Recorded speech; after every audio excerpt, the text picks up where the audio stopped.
Hello and welcome back. Let's have a look to see what we are learning in English today.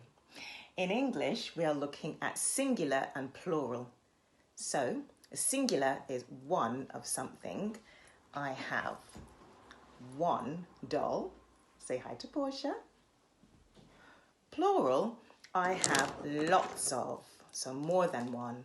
I have lots of pens. I've had to add a suffix to the end when I'm thinking of plurals. So let's have a look at the suffix work we are doing today. We are looking at adding s or es to a noun. So we have a rule in our writing. We have lots of rules we have to follow.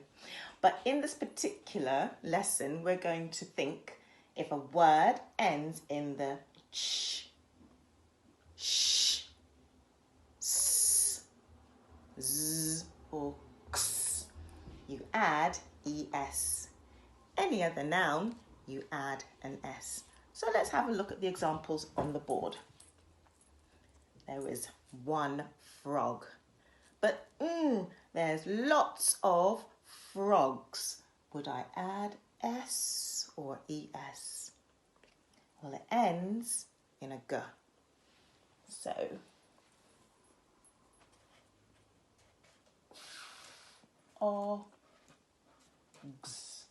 frogs. So, lots of frogs. One frog, lots of frogs.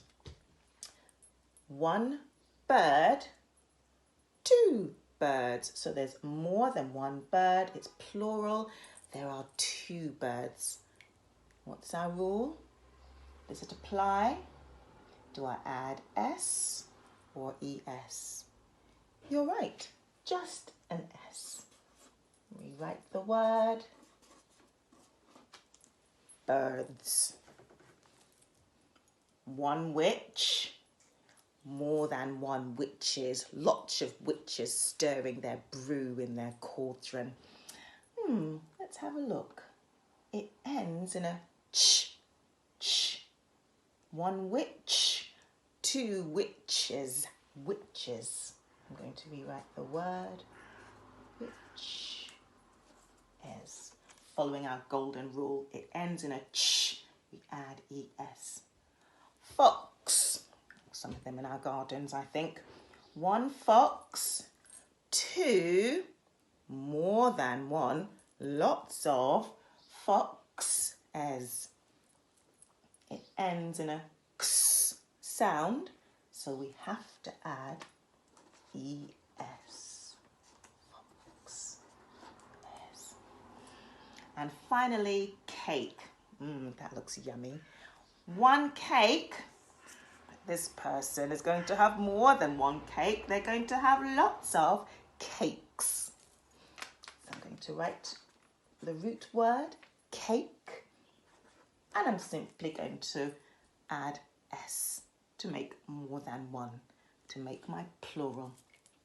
So in your home learning, you will see there's an activity to do with adding s or es, so looking at your suffixes.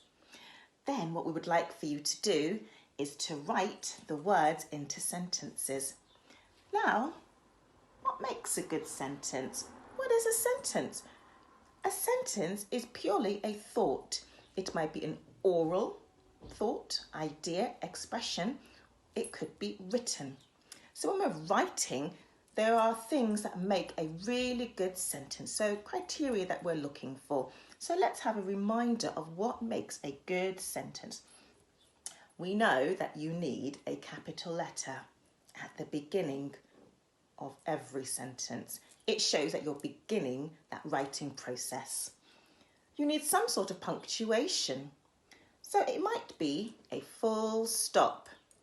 It might be an exclamation mark, a surprise, or it might be a question mark at the end. So you're asking something, you want to find something out. Finger spaces, very important. We need to put a space in between each of our words to show that each word is separate. So we're separating our words with a finger space. This one. Does it make sense? So when you read your sentence out loud to a friend or an adult, does that sentence make sense? It's very important that it does, so that you can convey your thought clearly. Spellings, very important. So using phonics is really good. That's your first strategy that you can use. But there are some words that you need to know how to spell. So thinking of those tricky words. So phonetically plausible words are really good. But now we want to move on from knowing how to spell words correctly.